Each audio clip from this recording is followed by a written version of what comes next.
It is, as the sun is setting, being as it's winter, 4 o'clock. This is the Metropolitan Council meeting, November 13th, 2024. It's good to see everybody in the audience and council members. I believe we have a quorum. That's a good thing. We're one short. Last time I checked, 1, 2, 3. We have 8, we need 9. Yeah, we're short. We actually are short. Councilmember Lee was in management 15 minutes ago, so maybe he's nearby. Maybe he's in the building. Reach out to him. All right, well, let us start with a number of items on the agenda before ones that we have to vote. I will take that the agenda is approved. We have a lot of business items, and then we have a really important information item relating to the Imagine 2050. So thank you, council members that are here. We've been talking about notice and attendance, so we're developing a process to ensure we have a quorum. We can start with our public comments. So we have an opportunity for an invitation of those that want to address the council on items that are not on the agenda. And each speaker is limited to 3 minutes. Are you checking to see if there's somebody in the house or nearby? Mr. Chair, we're going to have a couple of individuals. They're on their way. They got held up. So we do have a couple of council members on the way. Okay, good. All right. But for those that are addressing the council, on items, on issues that are not on the agenda, we have a number of members who have signed up in advance. And again, limited to 3 minutes. And I will call their names, those that have registered. Nancy Aristad. Is Nancy here? Nancy, come and welcome. I probably mispronounced that, but welcome.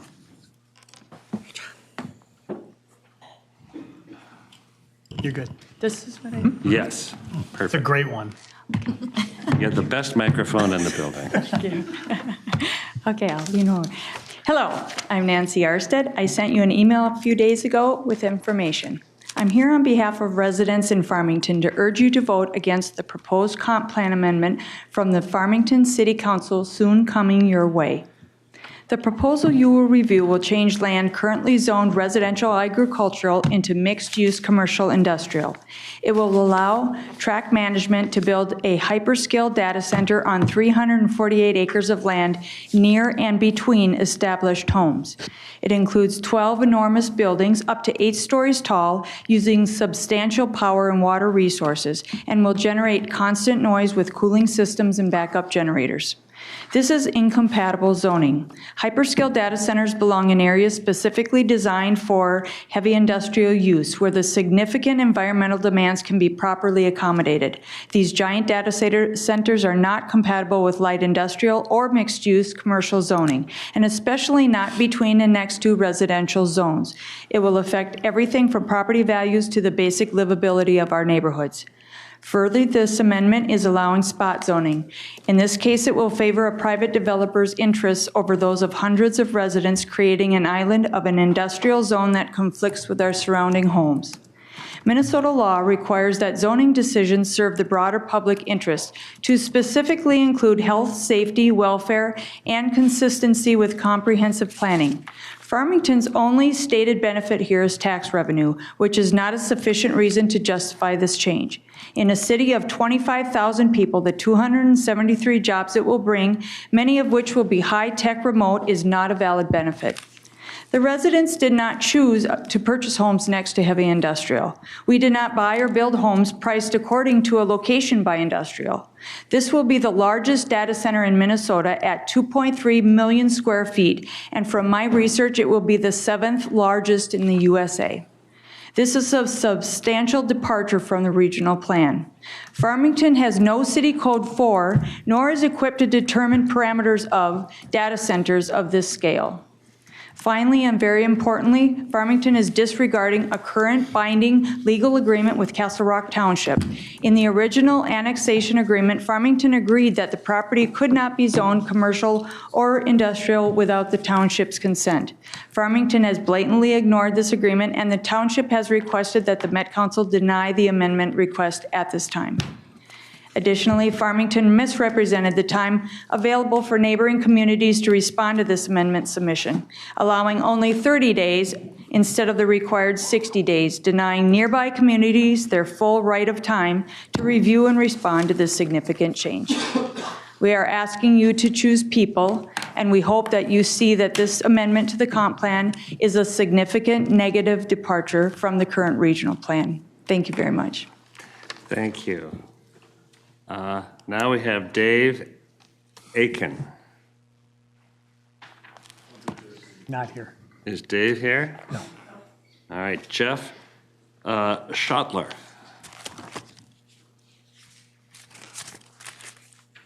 Welcome, Jeff. Hello. Hello. Thank you for taking the time and letting me speak tonight for a couple minutes. I'm here because you will soon receive and be asked to vote on an amended comprehensive land use plan for the Farmington, Minnesota Technology Park.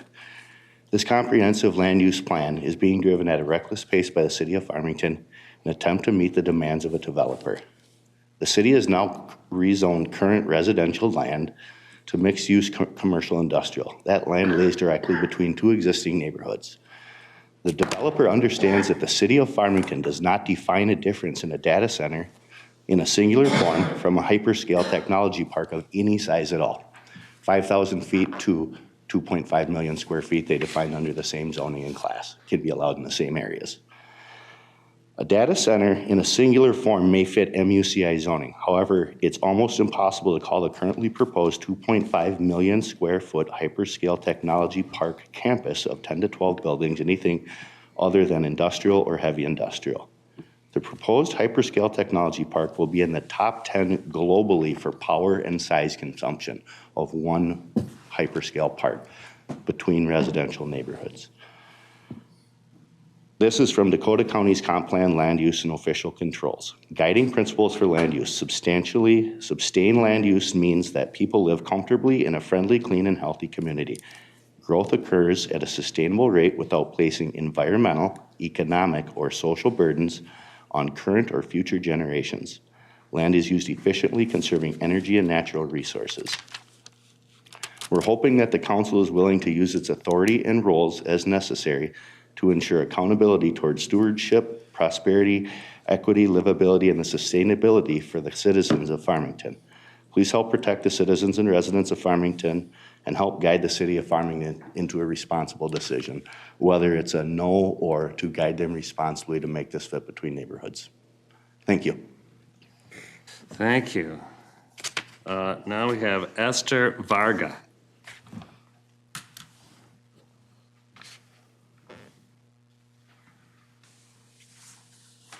Good evening, council members.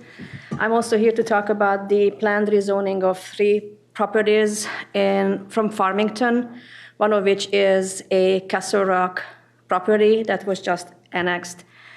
We received email from District Supervisor Michael Turner from Loudoun County, Virginia, the biggest concentration of data centers in the country, probably the world. His words, "I regret the vote because even though the land was zoned general industrial, it allowed land to surround established residential neighborhoods. We effectively rendered a strip of 16 homes uninhabitable because all the data center construction going on. I counted on the Dakota County website, it's about 100 houses we are talking about.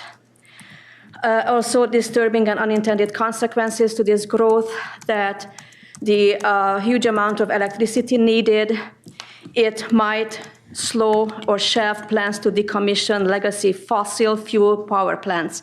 That goes against the green climate change protection. On the council website, I found Imagine 2050, which talks about prosperous, equitable resilient region for all to live, work, play, and thrive. That will not be possible with construction behind me and in front of me to 2 to 4 years. Loudoun County says they did not have one day in the last 14 years without construction. Try to imagine living there. Imagine 2050 also envisions a region with a growing human population with respect and stewardship for living beings. We and all those 100 houses with their 400 people and I don't know how many kids are living beings, not just eagles and other birds and plants. Objective 4 in your plan, prioritize land use and development activities that protect, restore, enhance natural systems at all scales for mutual benefit. There is no mutual benefit here. The only beneficiary here is the development company. The residents are not taken into consideration. If you saw the map, there is a wetland right where they are planning to do this. Objective 6, hindrance to generational wealth building opportunities. Please explain to me if I'm losing 30% of my property value, what kind of wealth do I leave to my daughter and my newborn grandson? Thank you. And thanks for the time that we have. Thank you. Now we have Nathan Ryan. Is Nathan Ryan in the? Yes, he is.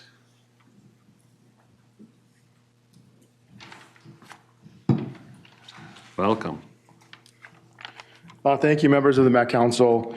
Obviously, I'm here to talk and speak about some of the same things. I'd like to really focus on how this is substantially different and a deviation from the current regional plan, comprehensive plan. First regional plan was updated in 2021 at the Farmington. At that time, Farmington made no comment. So when you review the current Dakota County regional plan, you'll see that Farmington made no comments. It's kind of interesting that in 2021, they did hire an economic development director, and at that same time is when mixed-use commercial industrial became into their city code. It's also a deviation from the current regional plan. There is a section of the current regional plan that talks about major project designation for future plan. That's on page 105 of the regional plan. This is the only spot that was designated in Farmington was an area between Flagstaff and Pilot Knob Road, just north of Highway 50. The city has not made any changes to the current city comp plan or the regional comp plan of the golf course property that is owned by the Olsons for nearly 17 years. The last time that they updated that plan in that specific property was 17 years ago when they rezoned it from agricultural to a residential R1 district, R1 area. So now they're asking to rezone this again and update the comp plan, but haven't made any changes for 17 years. They've had ample opportunity, they've had ample changes to update the regional plan, which they didn't do and they didn't comment on.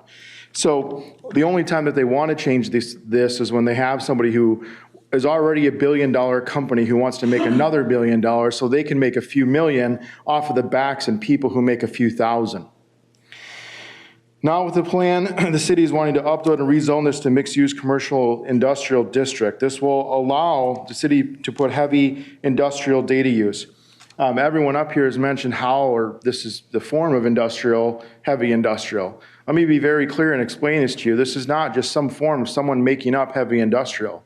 There will be 2 substations that's included in this plan, 2 gigantic substations. This is going to cover over 700 megawatts of power. This will be one of the, if not the largest consumer of power in the state of Minnesota. And you can't sit here and look at me and say that, oh yeah, that's mixed-use commercial industrial. Oh yeah, that makes sense to update this comp plan in this time. So what we can do and what we can look at is the 700 megawatts of power. I'm sure in Falcon Heights, you wouldn't have allowed that in your city, next to neighborhoods. And also the impact that it's going to have on water. Over 10,000 gallons of water a day will be used on the site.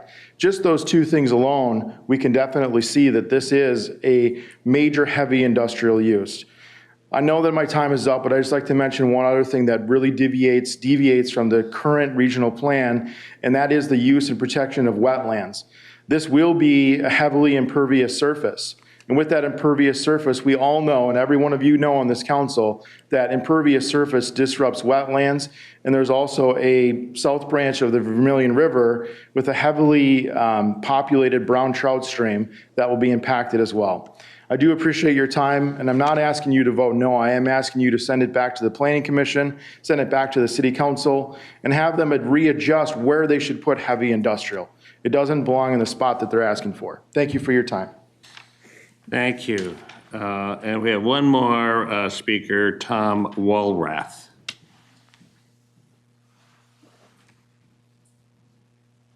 Is Tom Walrath in the room? All right, not appearing. We'll get back to our agenda, which, unless I hear any dissent, I will take as approved. We do have minutes that were sent out in advance from our meeting on October 23rd, 2024. If there's any additions, corrections, otherwise, I would entertain a motion and a second to approve. So moved. Thank you. Second. Thank you. All those in favor say aye. Aye. Opposed? Those minutes are adopted. On to the consent business items. And for the record, we do have a quorum. Is there a motion and a second for the consent agenda? So moved. Second. Thank you, thank you. Any discussion? All right, hearing none. All those in favor say aye. Aye. Opposed? The consent business items have been approved. Now on to our non-consent business reports from our standing committees. First, community development. I see the chair is not here. Who is Councilmember Bento? Thank you. Thank you, Mr. Chair, council members. Business item 2024-322 is to award $9,800,000 in Livable Communities Demonstration Account grant funds to support 9 projects in 8 cities. Development grants are for development or redevelopment projects that support Metropolitan Council priorities and Thrive goals of creating livable communities by connecting jobs, transit, services, and housing.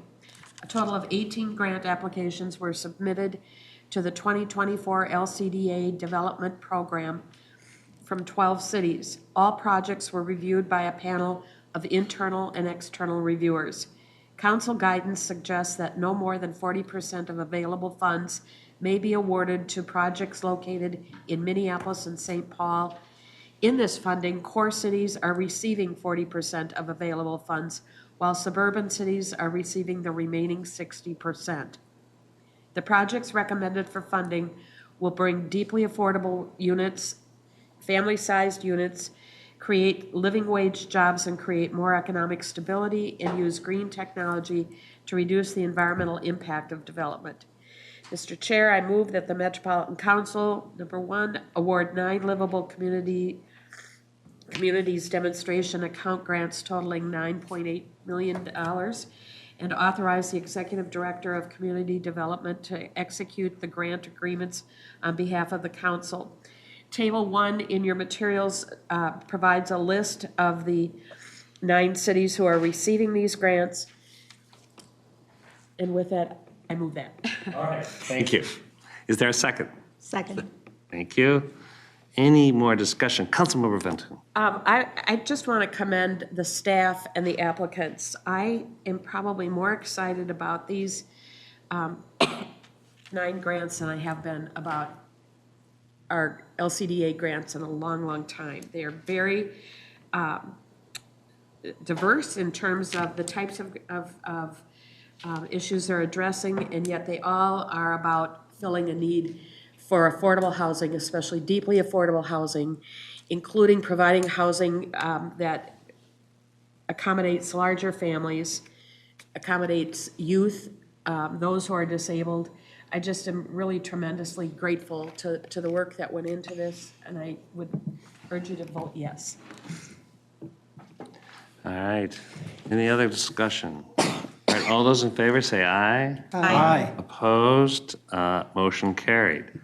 Councilmember Vento. Thank you, Mr. Chair. Council members, business item 2024-323 is to award $5.5 million in livable communities, $5.5 million in livable communities demonstration account transit-oriented development grant funds to support the 5 TOD projects in 3 cities. LCDA TOD development grants are for development or redevelopment projects that advance both livable communities and thrive goals of increasing access to housing, jobs, services, and transit in an effort to support a more equitable region. The LCDA TOD grants also advance the Council's TOD policy, which is to promote moderate to high-density development projects located within walking distance of a major transit stop. A total of 5 grant applications were submitted to the 2024 LCDA TOD Development Program. All submitted applications were reviewed by a review panel of both internal and external reviewers. In keeping with council guidance, the maximum combined award limit per city is $2 million. The projects recommended for funding will bring affordable housing units, living wage jobs, and increased transit use to the region. Mr. Chair, I move that the Metropolitan Council award 5 livable community demonstration account transit-oriented development grants totaling $5.5 million as shown in Table 1, and 2, authorize the Executive Director of Community Development to execute the grant agreements on behalf of the council. Thank you. Is there a second? Second. Thank you. Any additional discussion? Councilmember Bento. Before we vote on this, I do want to acknowledge that the chair of our Livable Communities Committee has been Mayor Blonigan from Robbinsdale. He's done a tremendous job along with our staff in terms of working on this. He did not run for re-election as mayor after 44 years of serving the city of Robbinsdale, which all by itself is just so incredible. But he didn't just serve Robbinsdale, he served us as well. So I just want to commend the mayor for his great work with this program. Second that. Mayor Blonigan has, of course, been very engaged in the development of the Blue Line. And even though he had trepidation about it, he always showed up and articulated his community's interests. And when I asked him to be chair of this committee, I think he was like, is this going to entail a lot of work? And I said, probably. And he still totally agreed with a good nature. Yeah, go ahead. Well, and Mr. Chair, I do also want to note the tremendous leadership and work of Hannah Gary. She and the mayor made a great team in terms of leading the process. And Hannah very thoroughly and quietly goes about her work and always does a great job. Yeah, So well, kudos to Hannah. appreciate hearing that. Any other comments, discussion? All right, hearing none, we can vote. All those in favor say aye. Aye. Opposed? That motion carried. There are no reports from the Environment Committee nor the Management Committee, but several from the Transportation Committee. Councilmember Barber. Thank you. Mr. Chair, council members, business item number 2024-279 is regarding the award of an engineering and construction administration contract for the Metro G Line BRT project. The Metro G Line is planned arterial bus rapid transit line that will operate on an 11.5-mile corridor within the cities of Little Canada, Maplewood, Roseville, St. Paul, and West St. Paul, bordering Inver Grove Heights. The G Line is planned to stop at 32 stations along the route from Little Canada through downtown St. Paul to the Dakota County Northern Service Center, mainly along Rice and Robert Street. G Line stations locations will be finalized once the council adopts a final corridor plan through a separate action anticipated early next year. Awarding an engineering contract now allows for the technical resources to be in place to efficiently advance design when station locations are approved. A request for proposals was issued in April. There were 20 registered plan holders, including 8 plan holders that identified as minority, women, small, veteran, or disadvantaged business enterprises. The council received 3 proposals in accordance with the Brooks Act procurement process, the evaluation panel ranked the proposals and selected Kimley Horn and Associates as the most technically qualified proposer. Following evaluation, the negotiation panel opened the selected firm's price proposal and conducted negotiations. The panel agreed that the final prices are fair and are reasonable. The Office of Equity and Equal Opportunity set a DBE goal of 23%.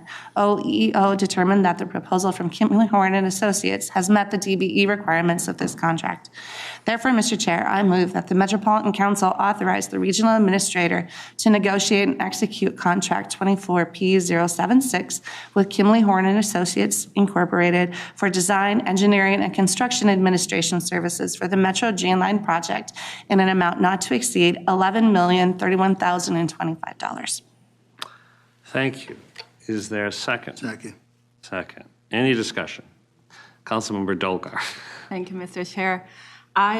First, I just want to say, I don't see the G-Line staff here. Just wanted to thank, well, except Nick, but not the project staff. I just want to say thank you to the staff for working so hard on the line. I think both council members Carter and Lindstrom would agree, all the outreach and engagement that has happened in the community. So really, really thank you for all that work. And then I have just like 3 general comments. One, I think, in terms of transit ridership, the universe of what transit looks like has changed from COVID.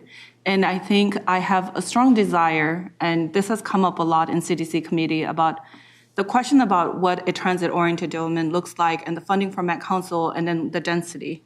And I think there's a way to rethink the way we plan for transit. And because the line is ending where it is ending, I've said to the staff, like, I think there's an opportunity to think differently about how we build the line.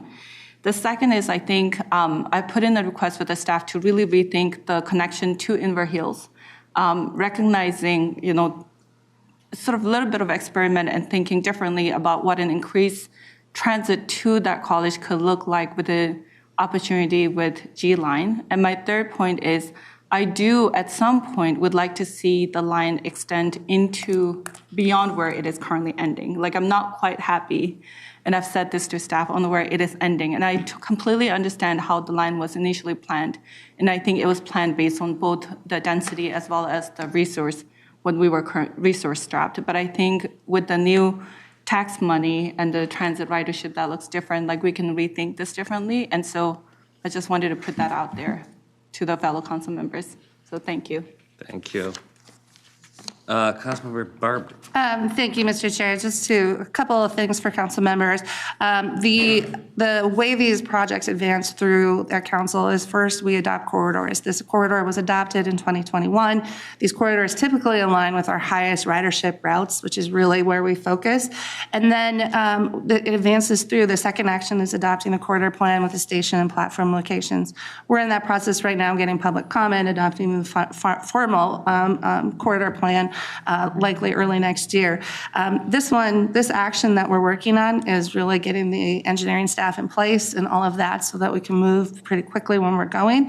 I want to definitely, hopefully, quell any concerns, because Inver Grove College will continue to be served by the local routes 68 and 71, and that we also are looking at, when we had our network now that that is out for comment, going to be adopted soon, one of the areas for microtransit was the southern termini of the G line. Okay, great, thank you. Any other comments, questions? All right.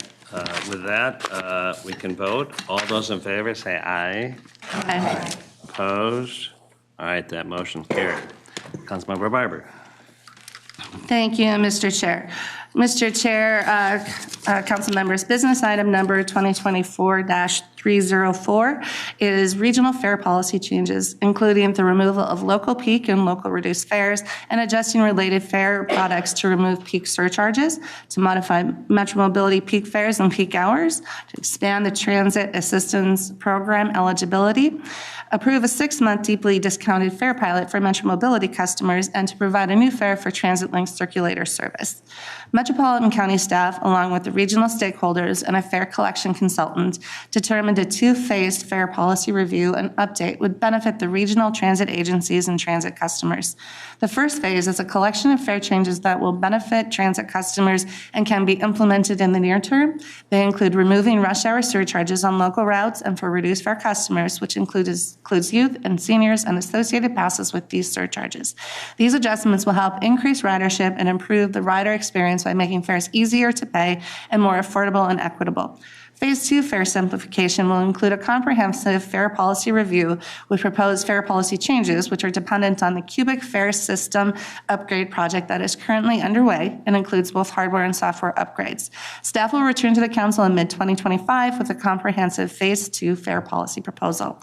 Title VI analysis concluded that removing peak local and peak reduced fare surcharges does not have a disparate impact on Black, Indigenous, persons of color, or disproportionate burden on low-income transit customers.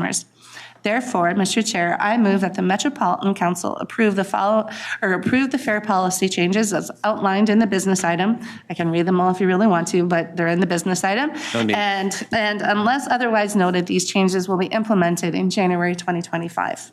Great, thank you. Is there a second? Second. Thank you. Any discussion? I recognize that this had been a part of our council meeting information item last time. Councilmember Wolf. Thank you, Mr. Chair. I expressed some concerns at the last meeting when we got the summary of how this was going to work. I really like the simplification. I think it's going to be a great improvement so people don't have to be looking at their watch to figure out how much they have to pay. But given that we haven't raised fares since 2017 and we've had more than 20% increase in our costs since that time, I believe that we should have gone with a $2.50 all-day fare rather than a $2 all-day fare because it's going to be really hard to go back up again from that. And at some point, the fares, you know, if it means something to people who can afford to pay for it, they should be paying for it. So I'm going to vote no on this, just on that one piece, the $2 versus $2.50, but I support the rest of it. Okay, thank you. Any other comments, questions? All right, hearing none, we have a motion and a second. I'll call for a vote. All those in favor say aye. Aye. Aye. Opposed? Nay. All right, thank you. That motion carried. Councilmember Barber. Thank you, Mr. Chair. Mr. Chair, council members, business item number 2024-305 is regarding the approval of the Title VI analysis for fare policy changes. On February 28, 2024, the Metropolitan Council approved a major upgrade of the technology and hardware devices of the regional fare collection system. This upgrade provides an opportunity for significant fare simplification of the regional system. Metropolitan Council staff, along with regional stakeholders and a fare collection consultant, determined a two-phased fare simplification plan would benefit the regional transit agencies and the transit customers. Phase 1 of the fare policy changes will include near-term fare policy modifications to be implemented in January of 2025. Included in the collection of Phase 1 policy changes, fare adjustment proposal included removal of local and reduced rush hour fares and adjustments to related fare products to remove the peak charges from the passes, and the end of the free fare pilot on routes 32 and 62. Metro Transit is required by the FTA to conduct a Title VI service equity analysis for all permanent fare changes to evaluate the effects of fare changes on low-income populations, in addition to Title VI protected populations, to determine whether planned changes will have a disparate impact and disproportionate burden on low-income transit customers. In line with federal guidance, the Title VI analysis was conducted to evaluate removal of local peak fares, reducing the fare from $2.50 to $2, and peak reduced fares from $2.50 to $1 for all regional transit providers, and end of the free fare pilot on routes 32 and 62. Upon conducting the technical analysis and applying Metro Transit's Title VI policies in accordance with Metro Transit and the Metropolitan Council's program, this review finds that the proposed service changes would not result in disparate impact on Black, Indigenous, and persons of color populations, nor disproportionate burdens on low-income populations. Therefore, Mr. Chair, I move that the Metropolitan Council approve the results of the Title VI service equity analysis for the removal of local peak fares, which subsequently impacts the peak fare offered by Metro Mobility, reduced peak fares, and the end of the pilot routes on 32 and 62. Thank you. Is there a second? Second. Thank you. Any more discussion, comments? All right, hearing none, we can vote. All those in favor say aye. Aye. Opposed? That motion carried. Thank you all. Those are all our business items. There are no joint reports nor other business, but we have our substantive information item. And I might call Lisa Brass and Michelle Ferry here to talk about the public comment update and process for the 2050 development plan. Thank Welcome. you, Mr. Chair. Thank you. Thank you for having us in front of you today. I'm Lisa Barajas, Executive Director of the Community Development Division. I'm joined by my colleague from Communications. I am Michelle Fury. I am the Manager of Public Involvement for the Communications Department. So we know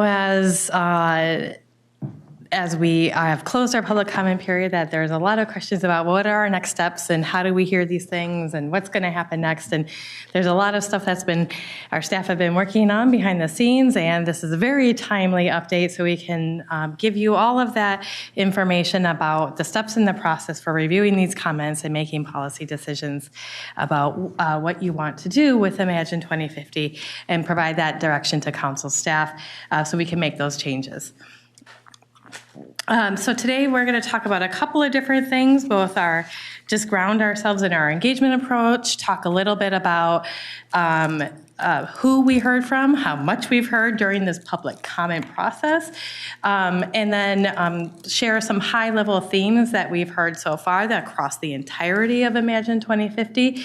Not all of the themes, not all of the details, not all of the down in the weeds, but talk more about that process as well and share that with you about where you can expect to see those conversations about the details and responding to those comments within the different policy areas.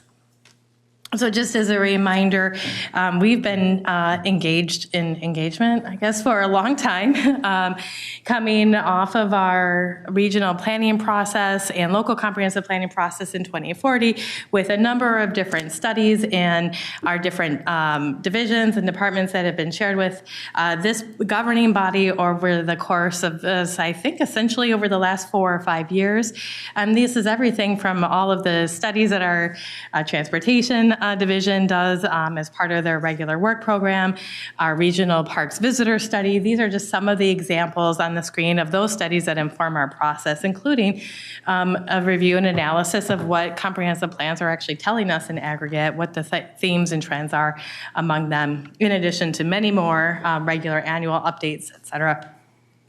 But as part of digging in and initiating the Imagine 2050 process, a whole wide variety of opportunities have been conducted by the council, including everything from broad listening sessions to focus groups to workshops to surveys. Just about every engagement tactic that you can think of, we've tried in some method or fashion or for some type of engagement approach, in addition to some new approaches that we haven't done before, like our formal policy cohorts. This body has heard recommendations from our Young Leaders Collaborative as well as our Community Leaders Collaborative as well, and most recently from our American Indian Advisory Council. So just some examples of different methods that we've used to bring voices to the regional planning conversation that haven't otherwise been a typical part of that process. And then, as always, continuing to be responsive to requests for conversations wherever we receive them, and most recently from organizations like Metro Cities and their policy committees, the Municipal Legislative Commission, Regional Council of Mayors, and individual communities as well, in addition to others. And then, of course, our funnest part of engagement around art and policy that really brings a lot of life and color to the conversation as well, and really provides another opportunity for residents of the region to access what can be sometimes kind of wonky policy work and really see that connection, and for us to see that connection for residents of what is important to them and how we translate that into regional policy where applicable.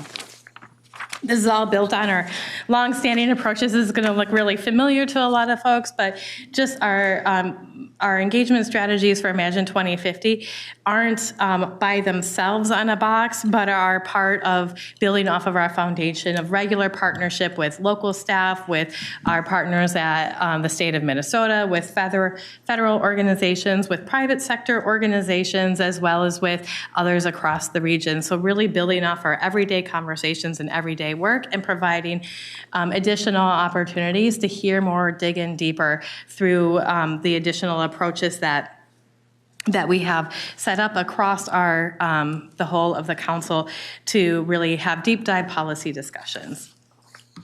Now, I know this is kind of a scary chart in many ways and is not really meant to be read on this slide, but really want to show how everything has been connected. So what you see at the top, and then this is our more formal engagement approach.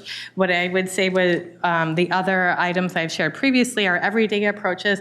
While they're formalized as part of our staff and what we do every day and the services we offer, and our studies are part of that formal approach as part of our work plans, a lot of our engagement was also open more to residents in the region in a more informal fashion, as we're catching them and they're going to and fro as part of their day-to-day activity, as well as providing pop-ups or part of festivals as part of everyday life.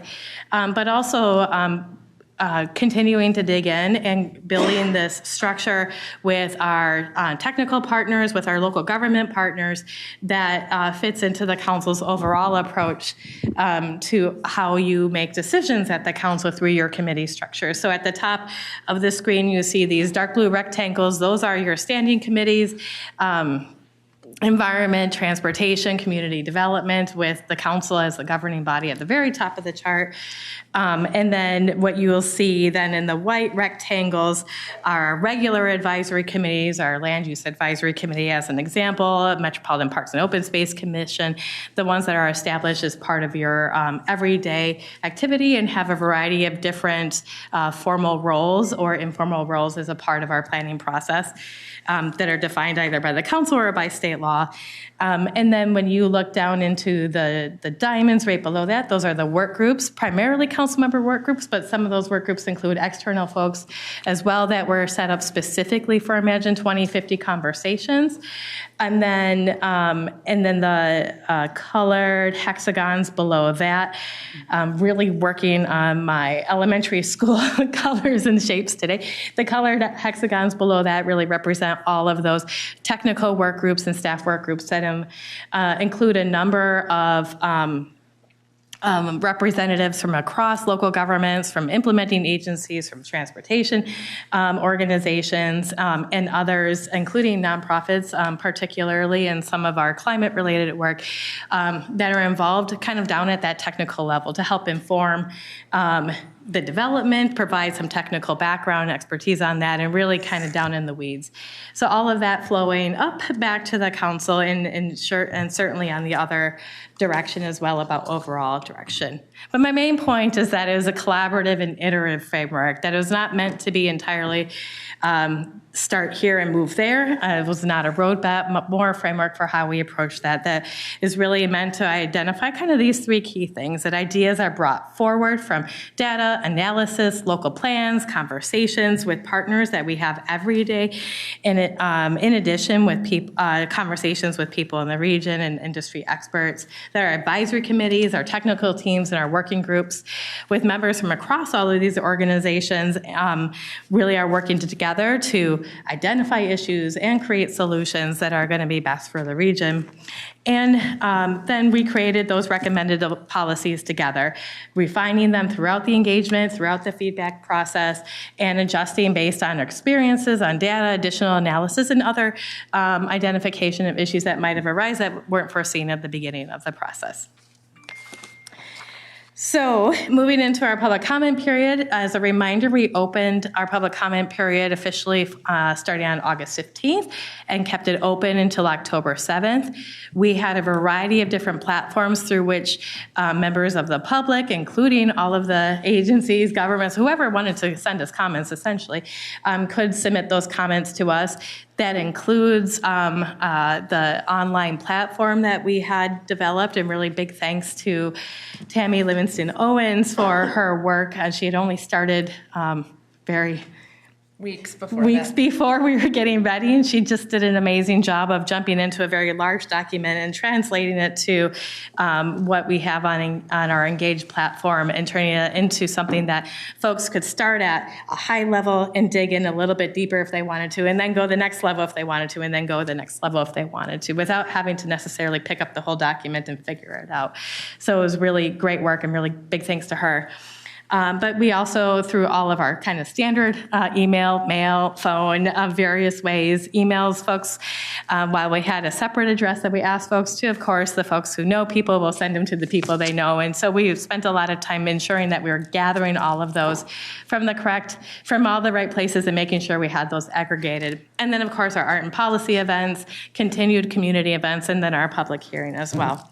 Kind of in aggregate, you'll see that we had over 1,200 comments from about 500 organizations and individuals. And I say about because there's a lot of comments. You could probably split out some of the paragraphs of comments, like, well, it's actually like 6 different topics in this paragraph. So that's what our staff have been working on, is making sure that we are separating out each of those comments, that we're actually addressing every comment that we're hearing, that we are getting the right comments to the right policy people for those responses. And in particular, because we have seen as we receive comments that there is a lot of intersectionality in how people are providing us their comments, where they might come to talk to us about a climate issue, but then they're like, but transportation and then land use, oh yeah, and don't forget water, and that will be in like 2 sentences. So there's a lot of collaboration amongst our staff to be sure that we are covering and fairly covering our responses to those comments in the way that represents that intersectionality as well. So I will turn to Michelle for this section of our presentation. Thanks, Lisa. So I'm going to go over pretty specific demographic and data that demographic data and specific information about the people that we heard from throughout the course of the public comment process.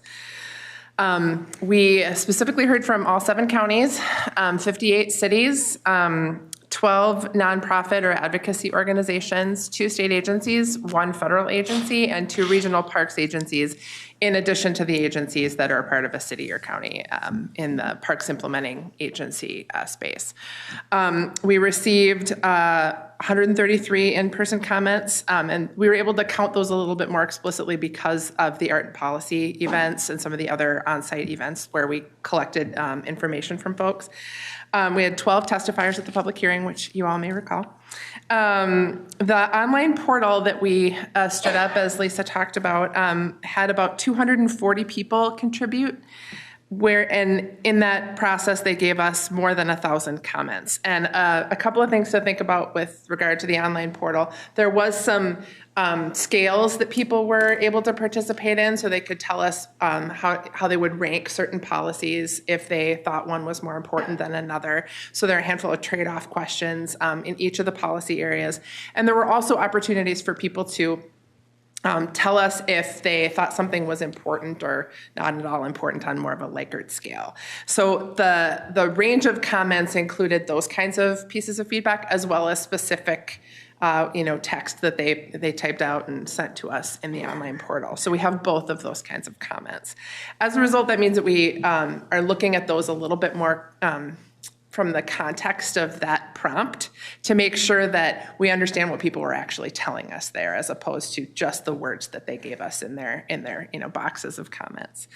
The online portal, I think that this cannot be underemphasized, got a lot of traffic. We had more than 3,200 downloads, y'all, which is insane. A lot of people interacted with the plan documents, and we were able to see kind of the trends of that as the public comment process went on.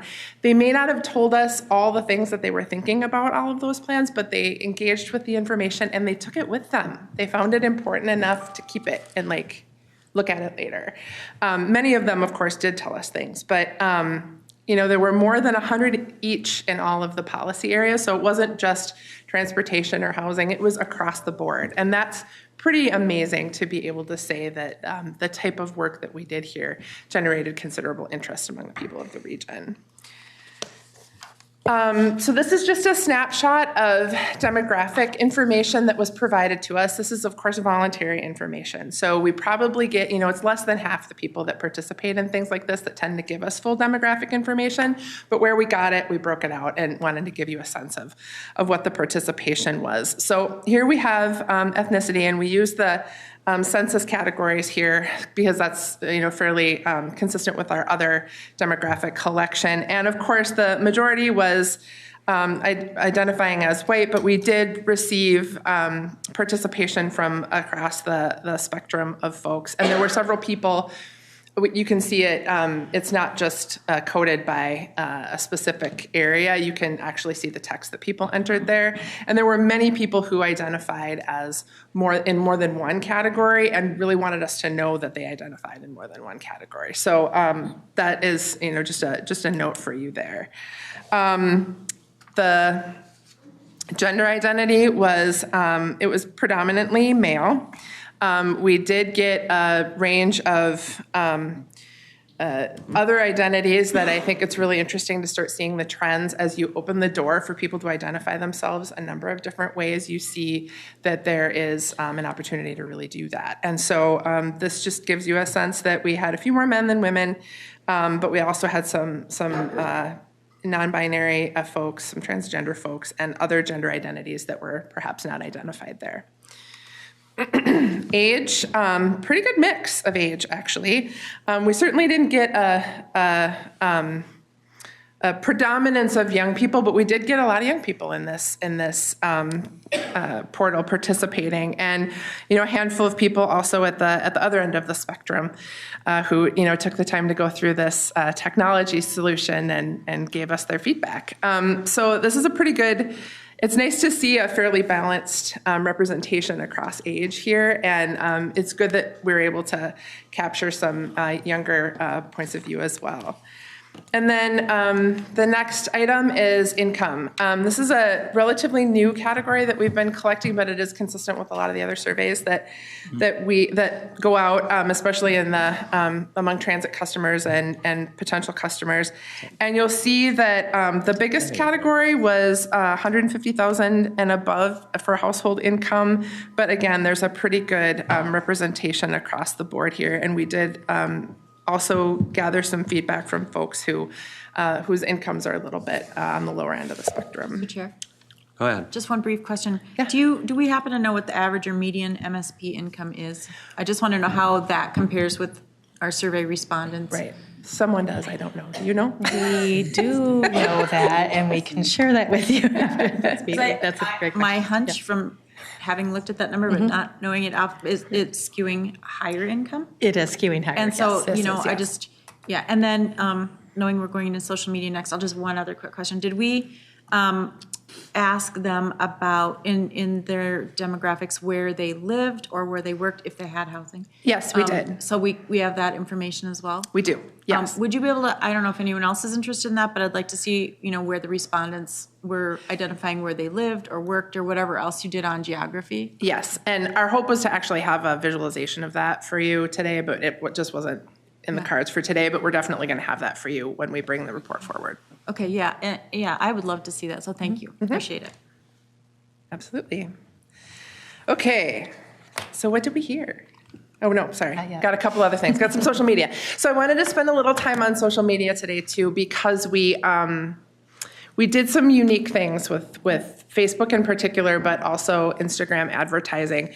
If you've ever been able to buy campaigns online, you know that they're incredibly affordable. So we knew that we had a lot of opportunities that we hadn't really explored with advertising around policy work on our social media channels. So we took advantage of that. And the ads got pretty significantly higher engagement than any of our organic posts do. So it not only penetrated the areas that we were advertising in, it really built the draw, the algorithm that Facebook uses, that Instagram uses, to get additional people to pay attention to Met Council things on our social media channels. And so we're building our base with this as well.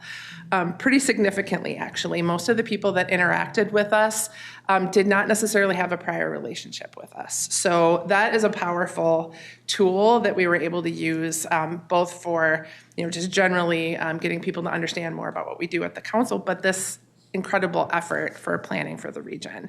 Are these interactions counted in the previous slide's data, or is this is a separate? This is separate. It's hard to count people the same way you do on social media, so I didn't want to mix the data quite yet, but we'll definitely have all of that in the report as well. The overall engagement, as I mentioned, was exponentially higher because of the campaign, but it also, people were just looking at the Instagram posts were fun because a lot of it was the art and policy work.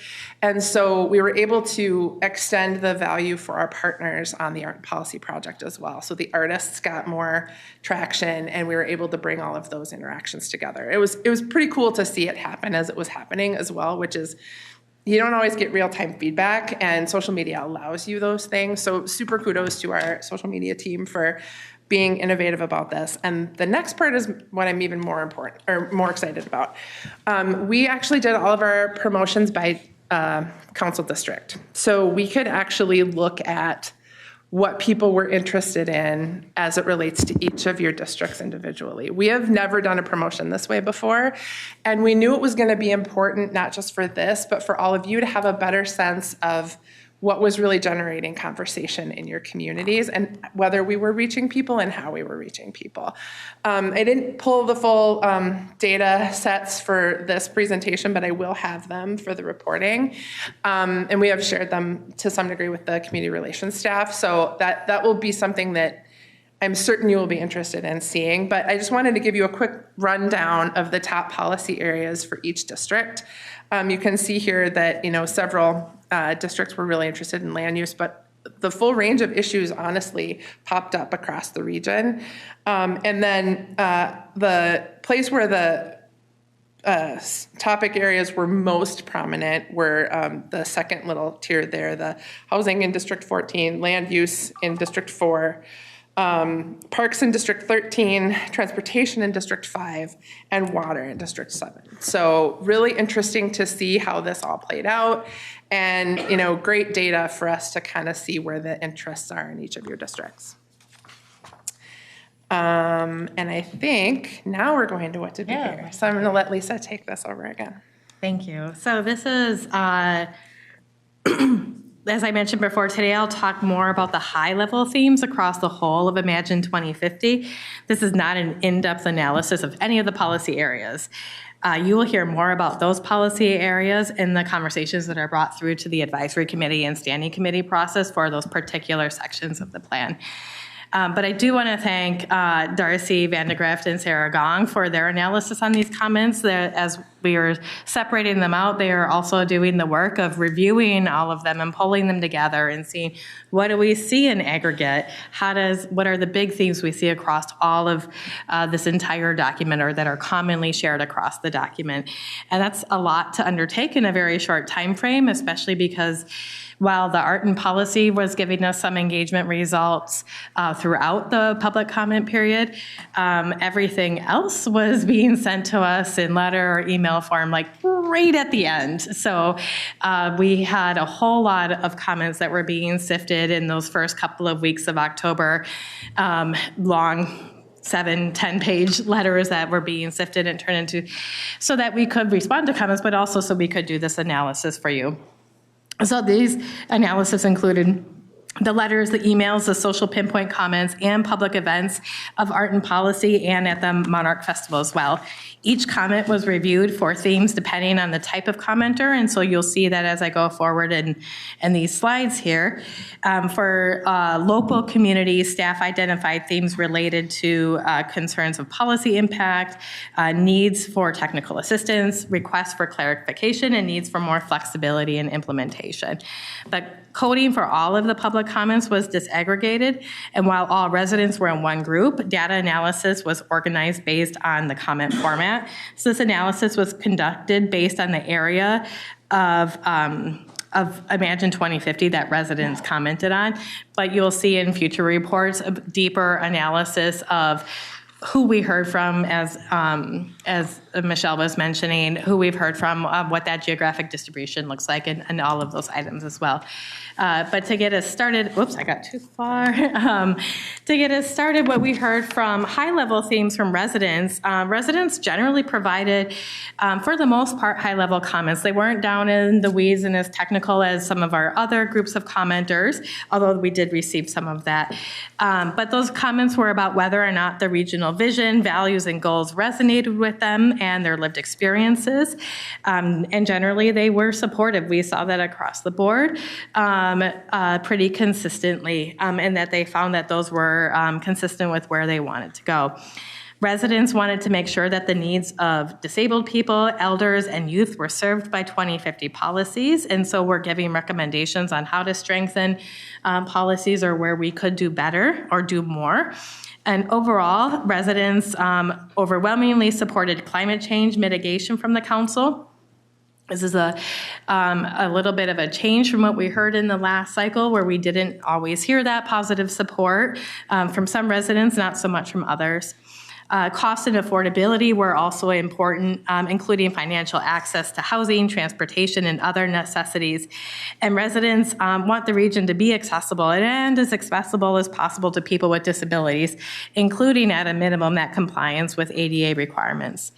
There was some geographic diversity about opinions regarding the council and policies related to density and community designation, but we'll dig more into that in land use conversations as well in future conversations. And the smaller number of residents provided feedback about just specific policy areas, and particularly we're focused on that land use and transportation section. Those were the most frequently commented on policy chapters, including by residents of the region. And as I had mentioned previously, a lot of those conversations were intersectional, or comments were intersectional. They weren't just about transportation. They were or just about land use. They're often integrating and saying, if we did this together, we could get this outcome together. From local governments, we did hear a lot of support and alignment with regional goals and values. And again, I do want to share, having been here for the Thrive MSP 2040 process, that is different than what we heard in the last cycle. In the last cycle, we did not hear a lot of support, or we were kind of had that mixed bag where we had both folks who thought that, yes, those outcomes make sense in Thrive, and those who said you shouldn't be doing all of those outcomes in Thrive. It's not in statute. But here, even for local governments that had disagreements with different elements of the plan, the introductions to their letters or their comments were always like, we are generally aligned with your goals and values, or that sounds just like our plan. And now I want to get down in the weeds on something. So I just want to highlight that because that is different than what we were hearing in the last cycle of regional planning. We heard requests for clarification of terms and what is required, as I mentioned, more kind of technical down in the weeds, and really great to have those highlighted because it helps us be clearer about what the council means by certain things or doesn't mean by certain things. We heard requests for more technical assistance and funding. That's a pretty common type of comment that we get in the planning process.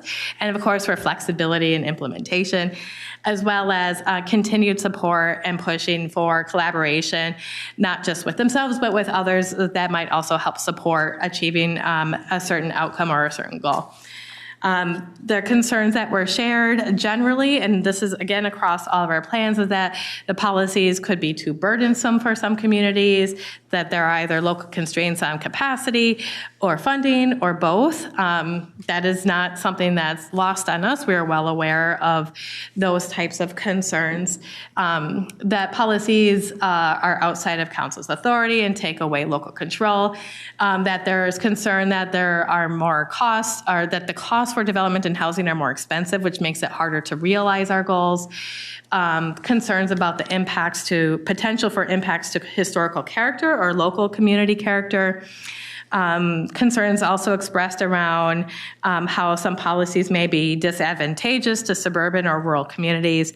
And then finally, how there are external factors beyond a local community's control that can make implementation difficult. Mr. Chair, just one quick question. Yeah. Just as an example, on the policies outside of council authority that take away control, is there one thing that or was it a pretty minimal, but maybe just here and there, some of that, or what was that? Thank you, Mr. Chair, Councilmember Johnson. It will be a little bit different in different areas. So while the council has, I think some of this can be addressed through clarity, like this is for us to guide our own discretionary funds, or not for you to, you're not mandated to do this, so some of that. Some of it is also around like items that might be more specific to, we don't think that's in your statutes, therefore you shouldn't talk about it. And others on that are, might be more related to other things, such as market conditions or other things that you're making us do something that the market won't bear.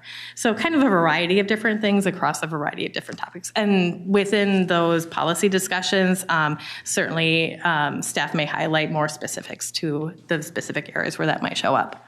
Thank you. So thank you, Mr. Chair.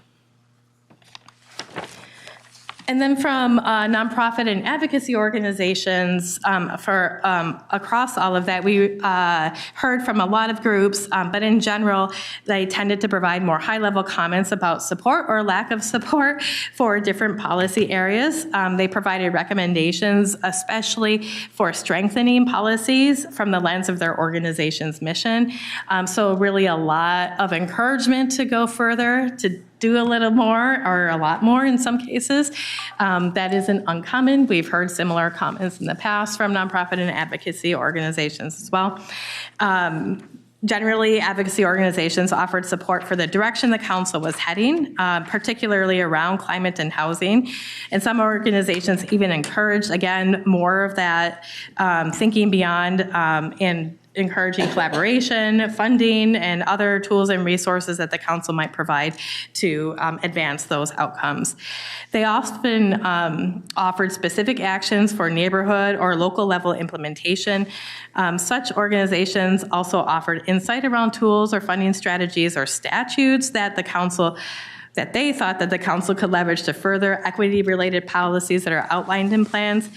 And while some organizations provided comments by separate policy areas, many advocacy organizations took a more integrated approach and more of that intersection approach, really similar to a lot of what we heard from our residents too.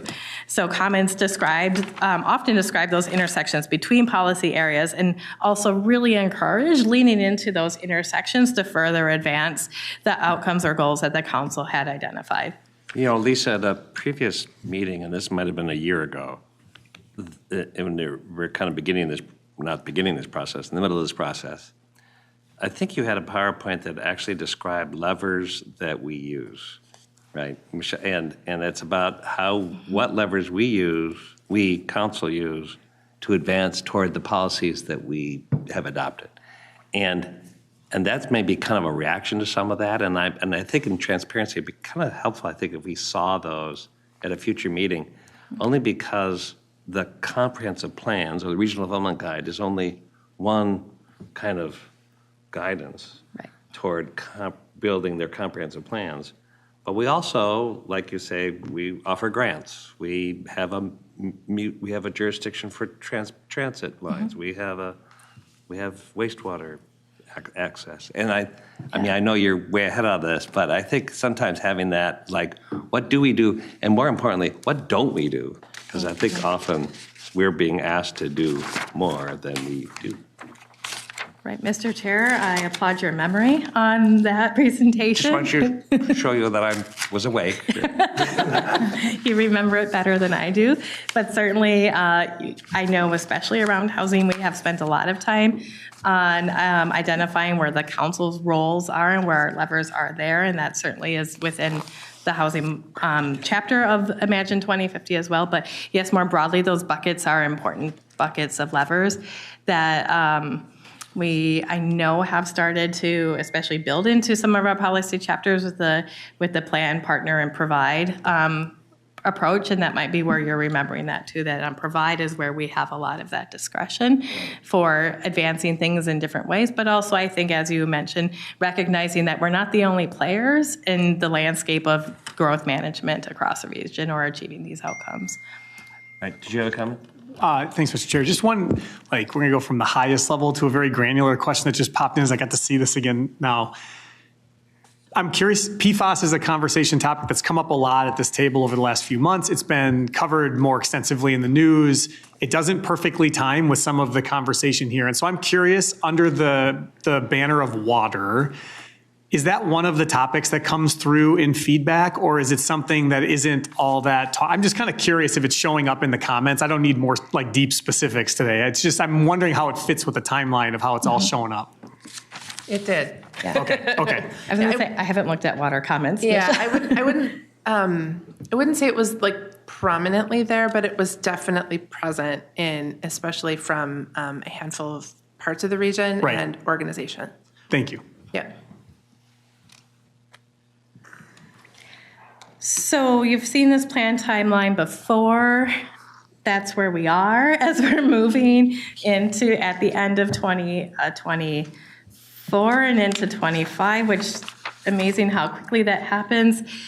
But in more detail, the steps in this process to get you to the February scheduled adoption of Imagine 2050 are many, and it was hard to fit this all on one slide. And we certainly can put this more in memo form so that you can see this and not just abbreviated numbers, but also wanted to share with you how this all aligns and when conversations will be happening, and some that have already happened and are going to happen just tomorrow.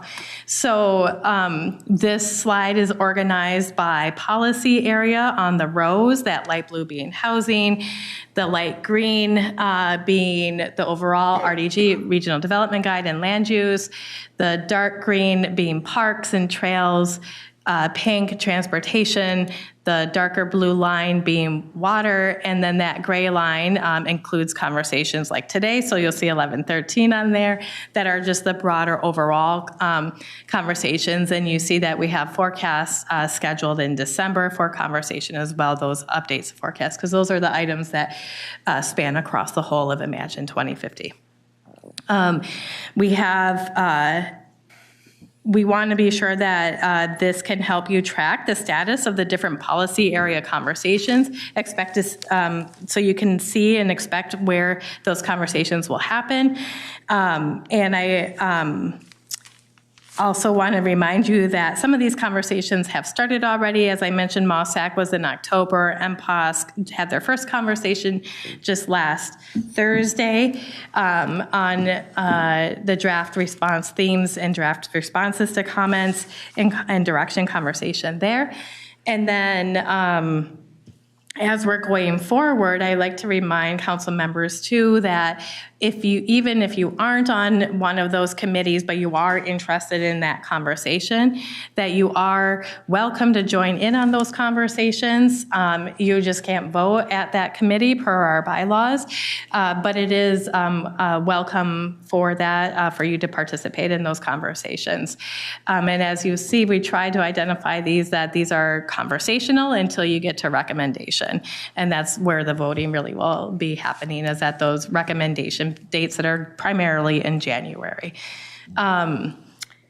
And then also, if you're unable to participate, that it also just gives you a little bit of a map to, if you do want to go and listen to that conversation, that you can find those on our committee websites as well, and look back and listen in on those conversations as a part of just getting your own grounding and seeing how things are going. And of course, being in touch with our policy lead staff or as our division directors, if you're not sure who to contact, if you have other thoughts or would like to participate and not sure, that we're happy to help you find that right place and make sure your voice is heard as part of that process. It's really great just to take a screenshot of this page and put it, pin it on top of your computer if you want to engage or learn more. That's when it's happening. To that end, could we maybe circulate this page to the group here, just because I think it comes up a lot and. I know you're going to ask me anyway. It's going in the briefcase. Yeah, and thank you, and Mr. Chair, council members, we'll also write this out in a more memo format too, so give you both a written like what is CD, what is RDG, what are these definitions, or what are these abbreviations again too? There's a lot of abbreviation on here, so we'll give you both, the visual and a written version. Go ahead, Councilmember Johnson, then Barbara. Yeah, and briefly, if there's an electronic version of this, and when the meeting link is set for those meetings, if you could hot link that and keep an electronic version somehow updated for us too, so that we have then the link to watch back if we can't be at the meeting, that'd be super great too. Yeah, I think I was. Or a list or something. Thank you, Mr. Chair, council member. I was thinking, I know your CRSs send out a weekly update as well, and that's something that we can coordinate with them on, and keeping this up to date and getting it to you on a weekly basis. And if I may, so they do a great job on that weekly stuff, but when things get separated, I start to lose it. So if it can be in one place and stay updated, that'd be super helpful. Okay. Absolutely. Yep. I think we're tracking. Councilmember Barbara. Thank you, Mr. Chair. I appreciate all of this, and thank you to our community support staff for sending us all the comments from our districts. It's been very helpful to have it all in one place because we've gotten a lot of letters. And I just want to I know what the answer is, but I'm going to ask this question. So the question, and it's almost to dispel some of the rhetoric that sometimes that we hear.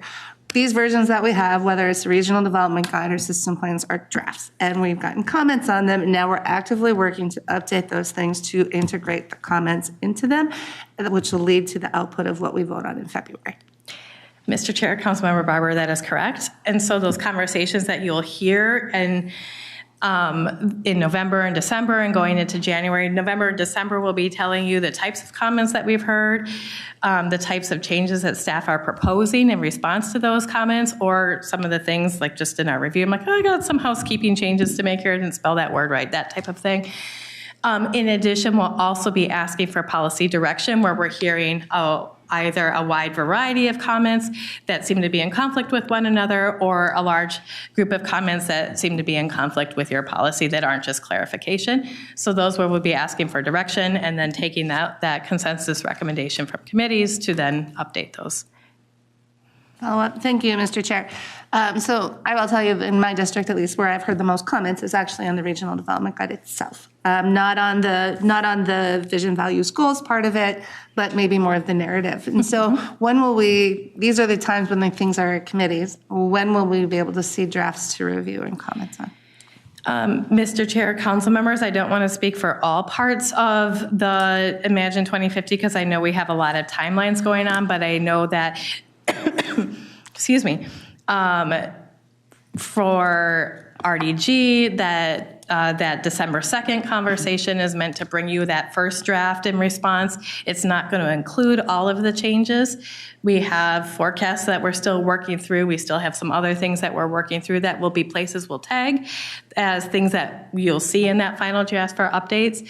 But so we can check in with each of our areas and when they can expect to see some of those first draft red line changes so that you can see how we're responding to things and other places that we might be proposing changes for your consideration as well. Thank you. Right. Councilmember Jolkar, did you have? Yeah. Thank you, Mr. Chair.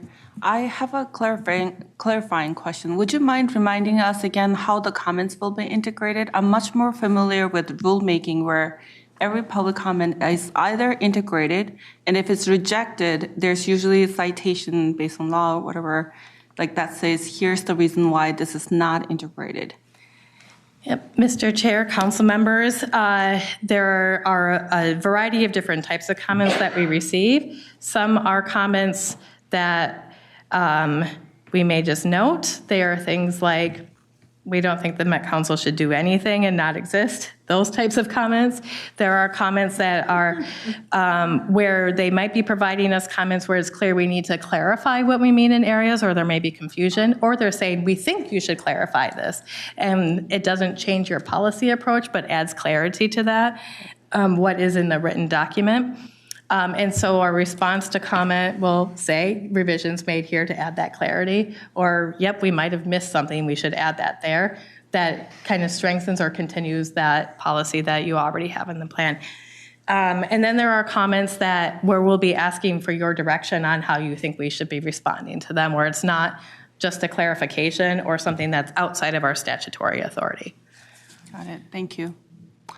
Councilmember Johnson. Thank you, Mr. Chair. So this is really great to see this timeline. I think it is very, I won't use aggressive, but it's just very on, right? We're on. We're going, we're going, we're going. We're in the zone. We're going, we're going. So that makes me nervous because I know I've heard, and I know others have heard in that suburban, far rural suburban ring, the concern about going from 3 to 4. And I know I've had already staff out with me and we've been talking about that and how to work through that. But just generally, and I'm going to be meeting with mayors tonight, maybe you are too, Councilmember Carter, and we'll hear about it, I'm sure. So I had, found out other council members are getting some of that same feedback as they are getting their comments and having their conversations. So I just thought of, and put forward the idea and copied staff and appropriate people without violating open meeting law. Thank you. To maybe invite cities in that are giving that feedback into one meeting where those council members who represent those districts could listen and better understand what those complications are for them, not just assuming that they're all the same. And have that extra layer of feedback at the council level. Because I can certainly talk to my cities and I've got a pretty good understanding. There's a few things I still need to figure out, but I'm hearing from other council members that they're concerned too, but maybe for the same reasons or other reasons. So for me, I spoke with Ryan today and I know that there may be some concern about deviating from the process, but I guess what I'm just trying to say is in this process, with all respect to the full process and staff, I think it's still for some of us who want to do that work and represent our districts, instead of just, going to a meeting and hearing about it and they're not in the room with us to help fully illuminate what that is, or trying to make an amendment as a member of whatever group we're in here, with this tight timeline, it gets really hard to build consensus and have everybody on the council understand, because we're really not in the same room at the same time until we get to January, something like that, or adoption. So that to me feels like, it's really important because I want to fully support 2050. I think this is an amazing thing, but I've really got to work through, and I'm hearing other council members really need to work through some of these pinch points, at least on land use, which wasn't a surprise when I saw District 1 talk about that, ahead of that, so that I'm not feeling like, gosh, I haven't fully vetted this. I'd like to know more about what other council members are going through.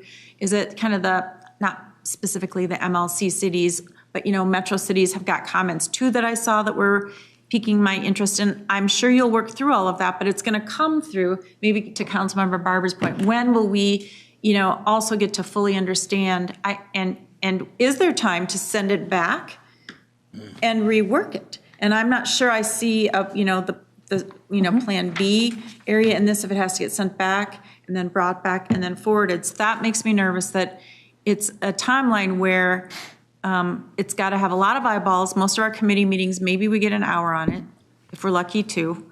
And there's a whole bunch of people in the committee groups that have opinions, but we're missing a lot of opinions because we don't have committees of the whole in this governance structure. So I'm just coming in knowing that I'm going to have some tension in my communities if I don't help really work some of that conflict out for them on that one issue. And there's other issues too that they've submitted.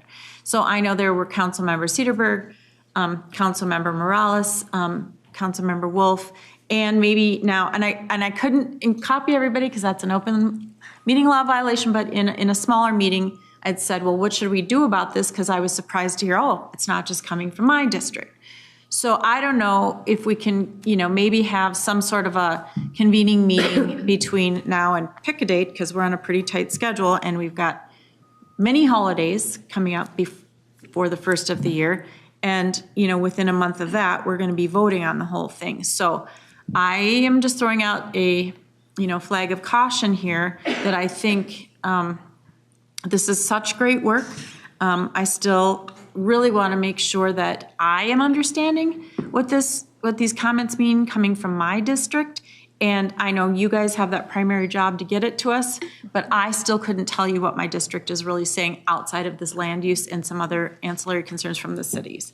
So I'm just putting that out there because it's the only time I'll probably get to talk to the whole council about it, because I know Councilmember Carter has done a great job leading us in the 2040 work group, and she's heard some of the angst in that group a little bit around this. And I know Robert, as CDC chair, has heard some of the angst about this, and you've been very good to, let us try to work it out. But I think for some of you, you might be hearing about it for the first time because you don't serve on CDC, and you might not be on the 2050 work group where we talk about these things. So I'm putting it out there, and there's more to, Ryan and I are in discussion about this because we want to be very respectful of staff and the hard work you've put in, and just putting something together. But I'm still sensing that some of us want to do this, and I don't want to leave it by the wayside because I really think it's going to come back to bite us in the long run. So I'll put that out there, and if anybody else that had maybe had a thought on it, or I just haven't had a chance to put it out here for everyone. So thank you,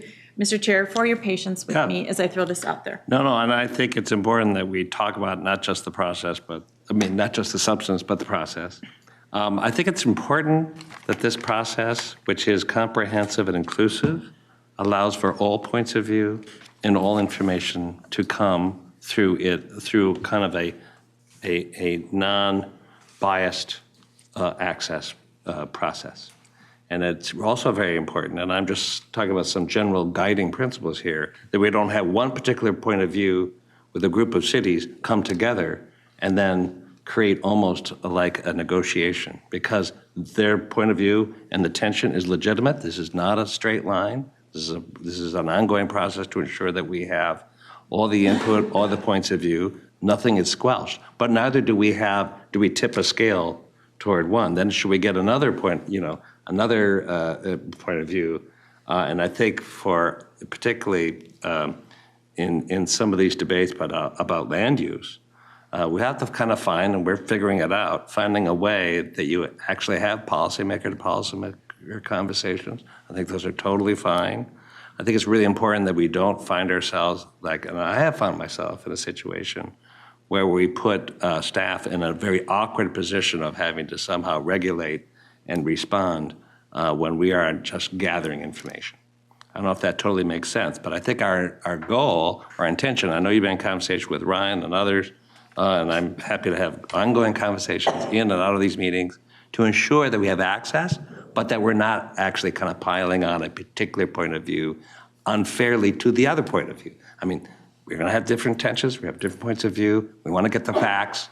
And there sometimes, people are advocating. They're not discussing and understanding.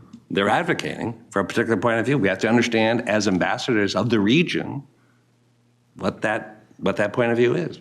So I kind of put it down to, I intend to listen locally, but act regionally. And sometimes that's going to be hard. But we have to allow for a proper kind of access and understanding and process that allows for that kind of inclusive and forthright and open, but not tipping it one way or the other. And sometimes the process itself can kind of create more dysfunction than what's being helpful. So I'm not sure what that all is. We're always open for a conversation about what the best way to advance that. But I'm always a little nervous when we kind of create a little rump group or a process that puts people in almost like we're subverting the kind of open, kind of methodical way we're doing it. Mr. Chair, if That's I can my point of view. And go ahead. Yes. Then we'll hear from some And I know others. there's others too. And I'm not trying to take us out of, we got to get going here. It's okay. But I do appreciate that, and I agree with you. And so I'm not trying to subvert, create a rump group, build a group of advocates that are against the norm. Those are words and phrases I would never use in this process. And I think I was very clear with Ryan in our meeting today that I think it's more listening for some of us, because I don't even know what they're advocating for, but I know that they're telling us they're having difficulties with this. And I just want to better understand for my district and other districts where this is coming in, what those difficulties are. Because I don't think it's a this or that choice. I think that it's an understanding. And hey, let me just put a pause. Maybe there are some other things in this major plan that people are saying, this is a difficulty for us. Maybe we don't disagree with the overall plan, but this is difficult for us. And I'm just like, if y'all have that in your districts or in a vertical of wastewater or transportation or what it might be, I mean, I just fundamentally believe that my job is to listen to my district. And if there are like cities that are having some of the same concerns and council members are raising them, I'm trying to find a way that we can, in a positive manner, hear them out, not put staff in any difficult position. I will say, from my 20-some years in public office, it's very rare that I don't go to a meeting without staff because they really are the smartest people in the room, so that if a question comes up, we can get the right answer, and I don't have to go, I'll get back to you, or pretend I know what the answer is. So, Mr. Chair, I would agree with you. I'm not trying to delay. I'm not trying to, throw a wrench in this. But if I am not, and I agree, I have acted regionally, and you know me. I have made regional votes that maybe my district liked and maybe they didn't, but I have to think big. But when I was a city council member and when I was a mayor and when I had cohort council members, I mean, that's when we really, and we were doing comp planning, that's when we really needed help from our council member. That's who was our helper and our voice to connect and find solutions, answers, or surface possibilities or challenges. So I don't know how else to act on this Met Council if I don't hear them out. And I feel like other people on this body have had some of the same concerns. So I want to put that out there, what my intentions are. This is primarily what we do with our cities, is their comp plan process. I have also, and I think other council members have said in the past, and even with just the reaction to the Thrive, how I think we're in a better place, that people are resonating with this more than in the past. Let me tell you, it was just about civil war in 20-some years ago, and we're not there. We're past that. But I still think that as council members who have a number behind our name on our plaque, we should be responsible to the pros and the cons and everything in between. I'll let that there because I know there are other council members that would like to speak. Yeah, just 10 years ago, yeah. Councilmember Vento, then Mr. Chair, I want Carter. to thank Councilmember Johnson for saying what you've said. You went out on a limb, and I really appreciate it. For those of you that don't represent, whose district doesn't include what's referred to as the collar or the outer ring, I want you to know how difficult it is to be advocates for those townships and cities. Because for a great deal of what we do, we have little impact on their lives, other than every 10 years coming to them with a comp plan process and telling them what to do. And many of them have applied for grants, not received them, attempted to get needs met as it relates to transportation and water. I can't agree more, and I think now is an opportunity for us to do that. I don't want this to go off the rail as a process, but I also want us at the end of this, come February 12th, to have heard all of the region. And I'm not convinced that we've done that. Townships, small communities, a small community that doesn't even have a grocery store. It's not even really that small now that I think about it. It's probably No, Farmington has 25,000 people. 12 times the size of my hometown when I was a kid, and we had 3 grocery stores. I think this is a valuable suggestion. I think we really ought to consider how we can make it work. Because if we don't, we're continuing to ignore whatever we call that portion of the region that is frustrated. Thank you. Councilmember Carter, did you have your hand up? Yes, I really appreciate and have heard his concerns coming through, in particular the regional development group. And I understand them. I understand the need to advocate and to make certain that we are hearing, particularly those smallest communities who have not had the resources to come into a process and study a process, perhaps as others may have. I also want to fully appreciate that we have requested over and over and over again the outreach from our team. And I think the response from our staff to do that outreach has been robust. And I want to thank staff for hearing and acknowledging and acting for that kind of outreach and being willing to go with council members where necessary to ensure the listing is happening as it needs to. And then finally, for being translators for us, because there is a lot of not just outreach, but people reaching in, and to sort through that as we go through the committees makes a big difference, to give us a more robust sense as this information is working its way through, makes sense, and to share with us recommendations for changes that make sense to reflect the input that we are getting across this area. I challenge us all to continue to reach out in the short term, because that is going to be important, that we're able to get to those meetings, that you have relationships that can help us to work through these issues. In the end, I think we're going to have to rely on a process, but also think about the possibilities of that process to provide us perhaps a time where we hear back together.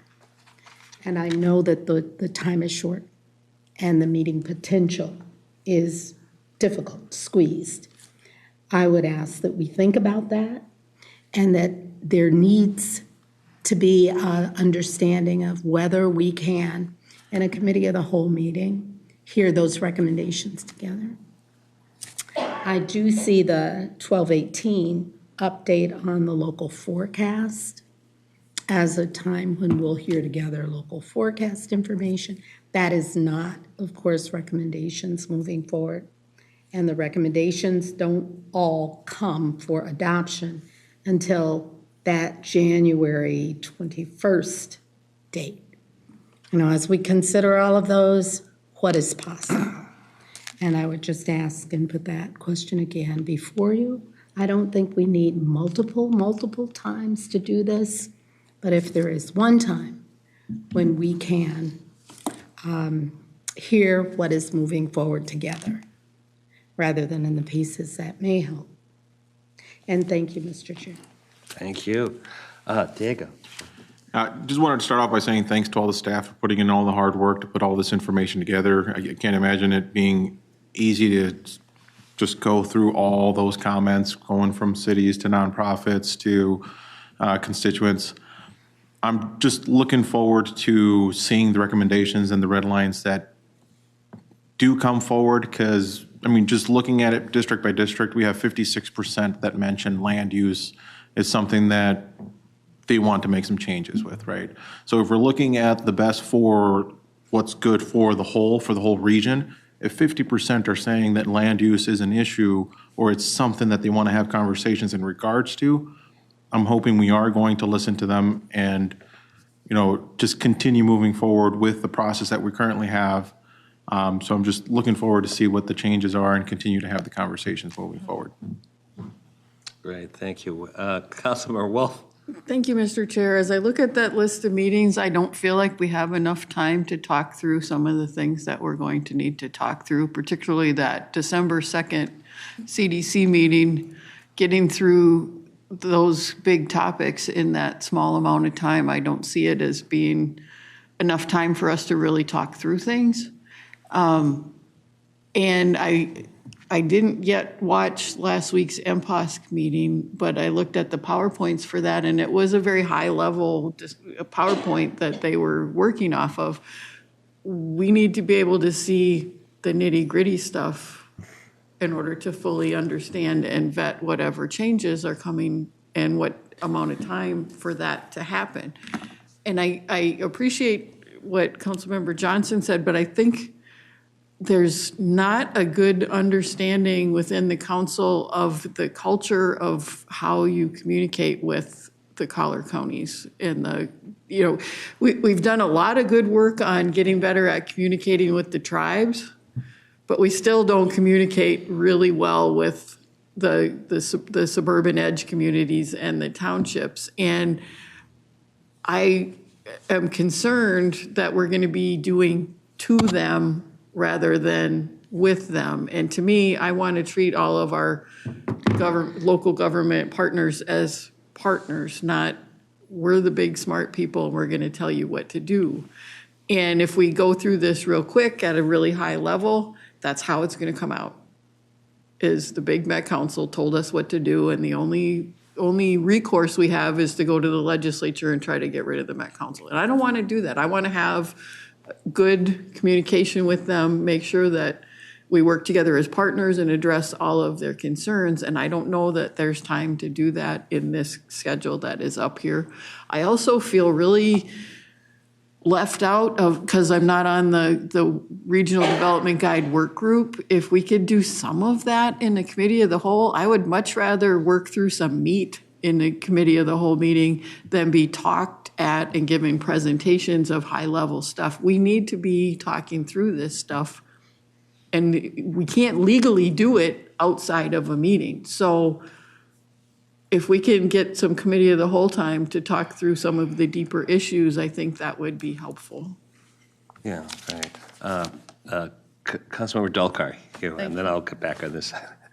Thank you, Mr. Chair. I'll echo support for what Councilmember Johnson is saying. I think sometimes perception of what Met Council does or doesn't do gets in the way of the way we work. And I've heard from city government officials feeling like things just happen at the Met Council and very little of their input are actually considered.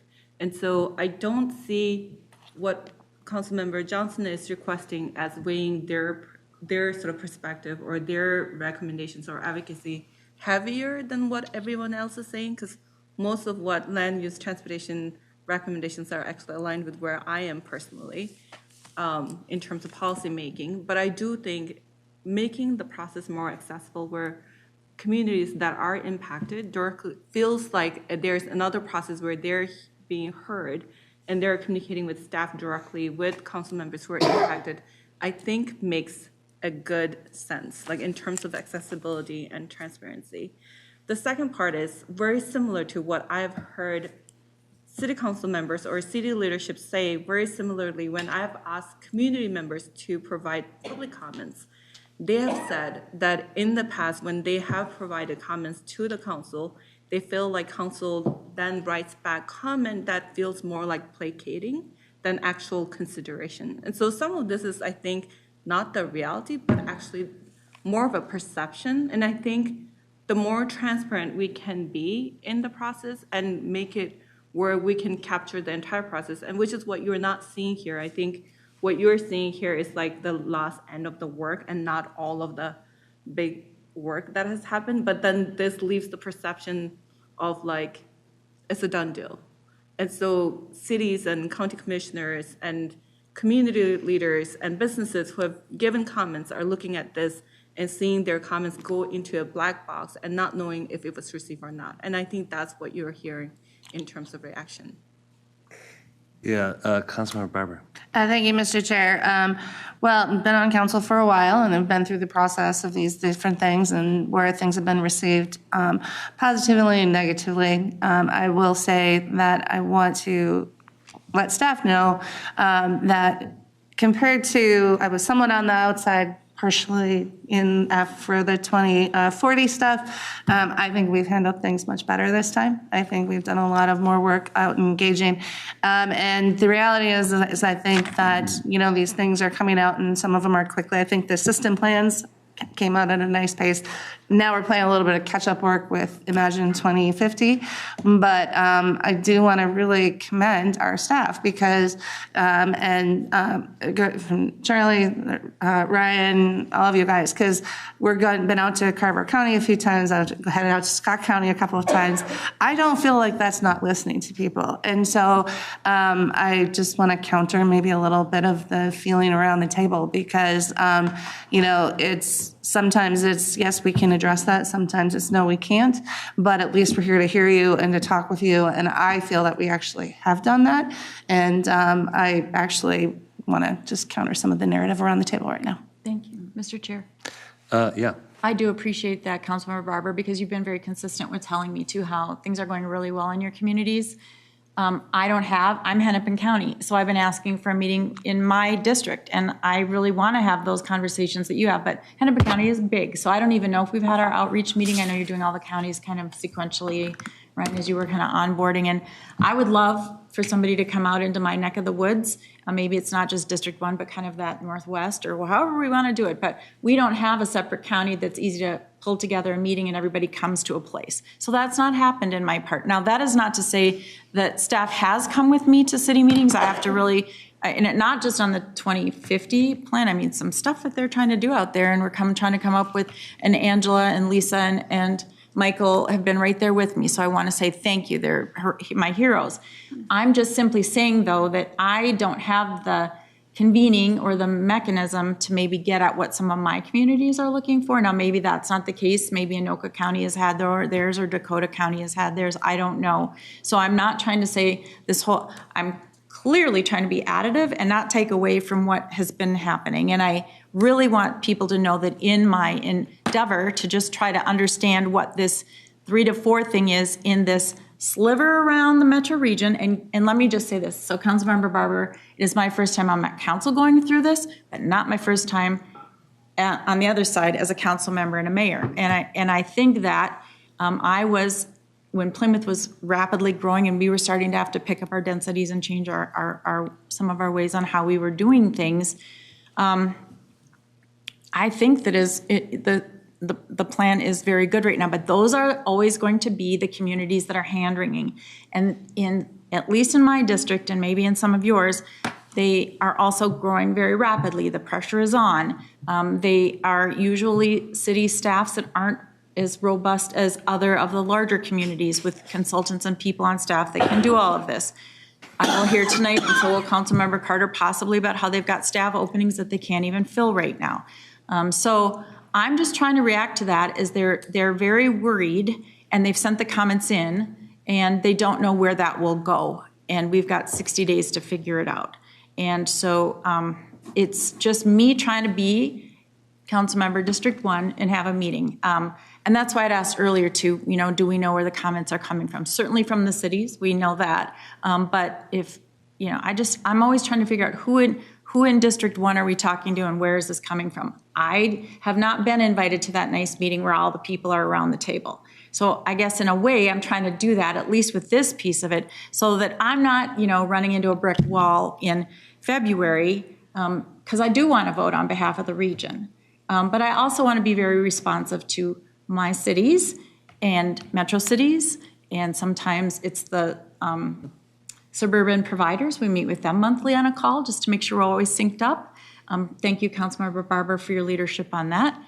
Sometimes it's, MLC or whoever. So if nobody wants to go along with this, I'll do it myself, and you're all welcome to come. I think that is counter, though, to a really robust process where we can just hear people out. I am not sitting there trying to be the judge or jury.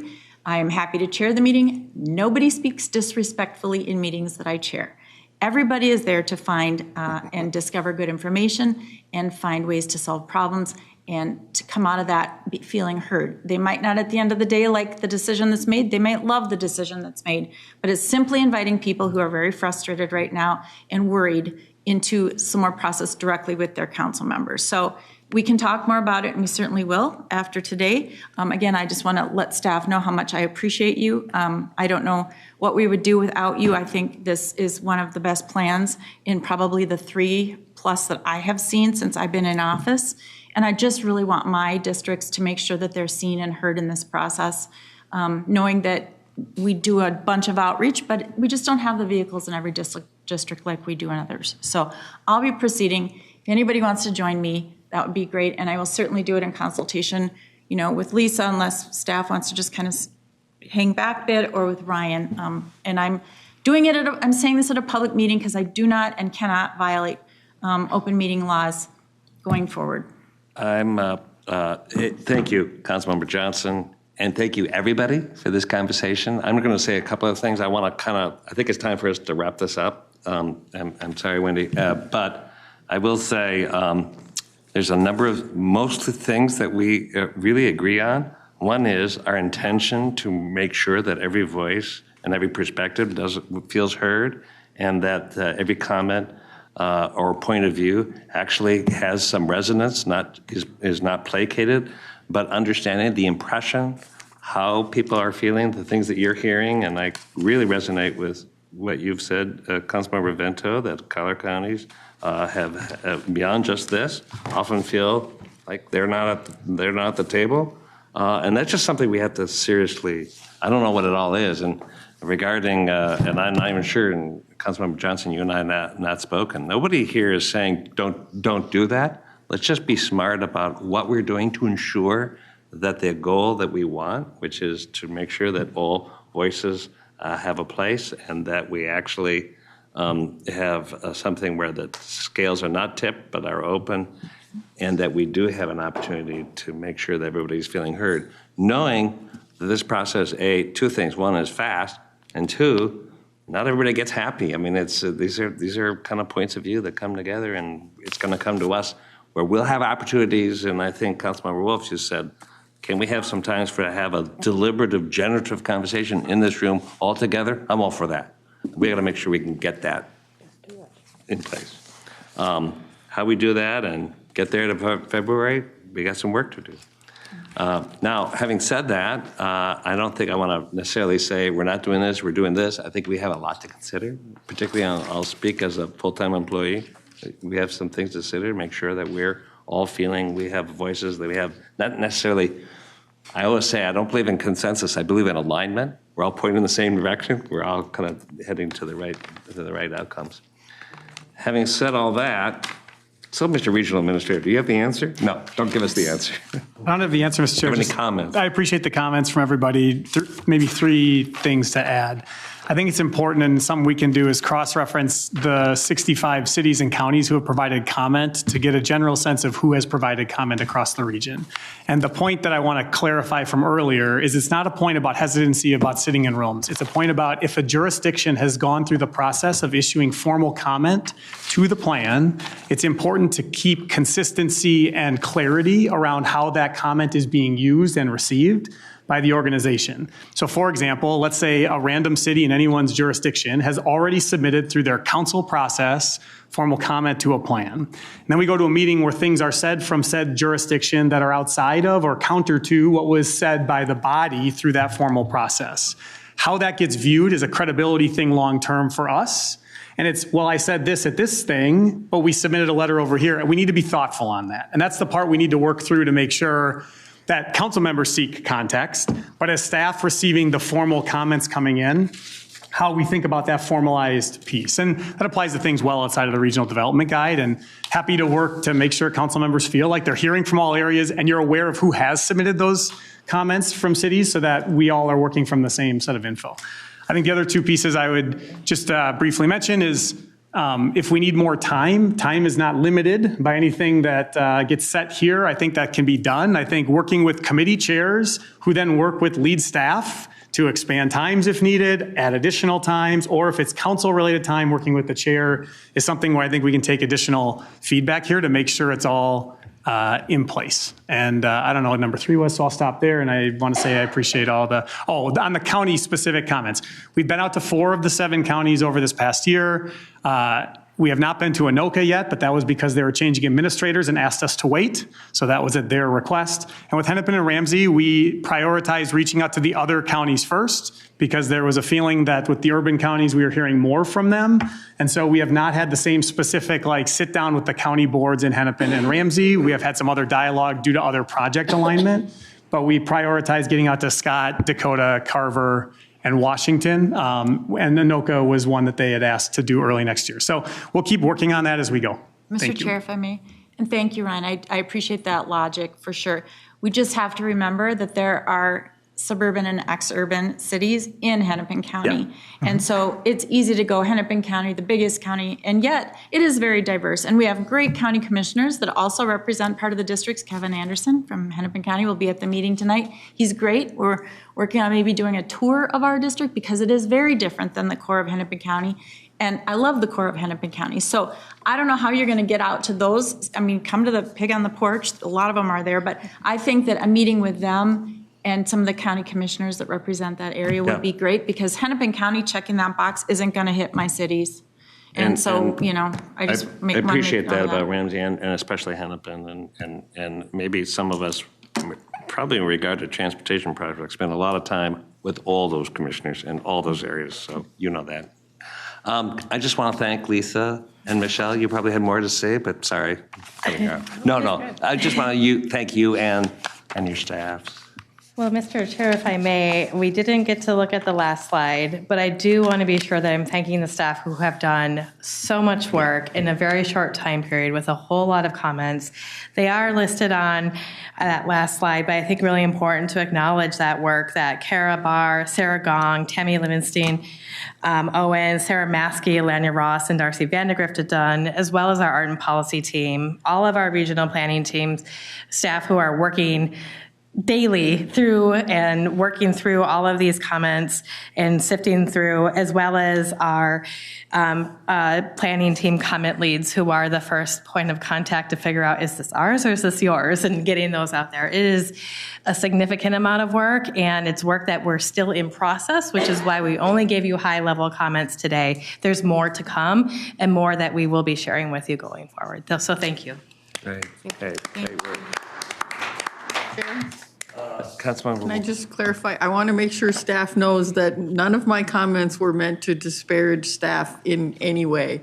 I know they have been working really, really hard, weekends, evenings, just crazy amounts of time to get this done. My comments were about that we are a very large organization and we can be very intimidating to smaller units of government. It was not in any way meant to disparage our staff. So I want to let you guys know that it, not throwing any shade your way. That's helpful. Thank you for that comment. We have our work cut out for us. So thank you all for being open with your comments, with your thoughts, with your commitment to the council. And do you have anything I have no else? updates. No updates. Nothing else, Mrs. General Counsel? Thank you, Mr. Chair. I'll pass. All right, well, having that, you have 3 minutes free time. Thank you so much. This meeting is adjourned.